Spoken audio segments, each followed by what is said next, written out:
આ તરફ જામનગરના કાલાવડમાં જીવાદોરી સમાન બાલમભડી ડેમમાં નવા નીર આવ્યા છે। ગ્રામ્ય વિસ્તારોમાં ભારે વરસાદ પડતા બાલમભડી ડેમમાં નવા નીર આવ્યા।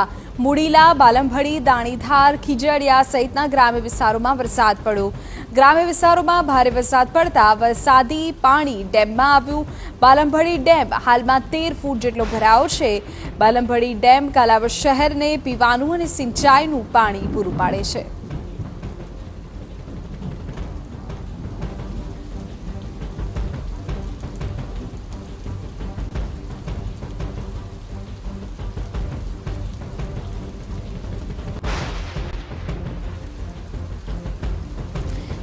જામનગરથી જાણકારી આપી રહ્યા છે કે જ્યાં કાલાવડના જીવાદોરી સમાન બાલમભડી ડેમમાં નવા નીરની આવક થઈ છે। ગ્રામ્ય વિસ્તારોમાં ભારે વરસાદ પડ્યો છે, પરિણામે ડેમમાં નવા નીર આવ્યા છે।